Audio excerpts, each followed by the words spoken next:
You know, that was strong stuff.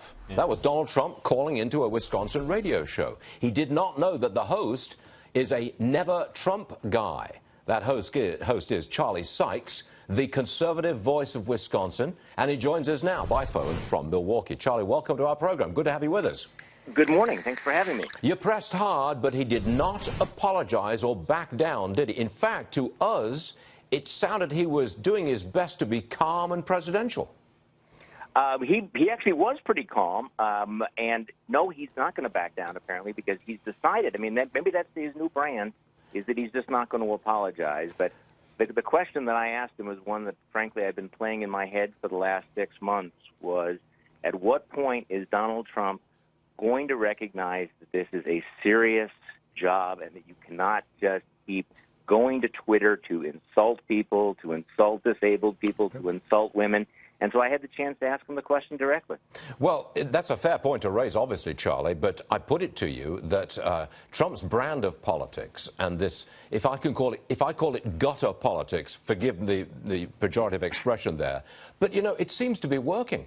We have reports this morning that John Kasich has withdrawn radio ads from the entire state of Wisconsin, virtually pushed out by the controversy surrounding Trump and Ted Cruz. Actually, what John Kasich is doing is moving his radio ads from the major markets to the west part of the state. It's a tactical decision. And basically, I think the significance of that is that he understands that conservatives in Wisconsin cannot split their votes, otherwise Trump will win. So I think what you're actually seeing here is, for the first time, kind of a rational strategy that says, all right, John Kasich will play big in the areas of the western part of the state where Trump is strong, but he's essentially going to be conceding southeastern Wisconsin, the vote-rich southeastern Wisconsin, to Cruz. So to a certain extent, that's extremely good news for Ted Cruz and the anti-Trump folks. What's the sense? Look, I haven't seen a poll. I don't know whether there has been a poll done in Wisconsin recently. If there is, I haven't seen it. Yeah. What's the standing at the moment? Is Trump and Cruz running neck and neck? How's it work out? Yeah, I think in the published polls they are running neck and neck, but I think that that's also with John Kasich running strong.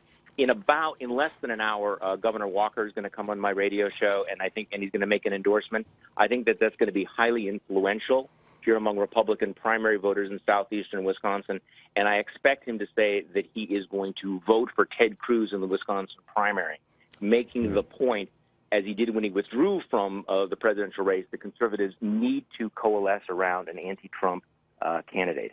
This is very important, this state, Wisconsin, especially for Donald Trump. If Trump were to win, it would really put him far along the road to a good delegate count for the convention. You're absolutely right, and I think that Wisconsin has been at the center of American politics for several years now.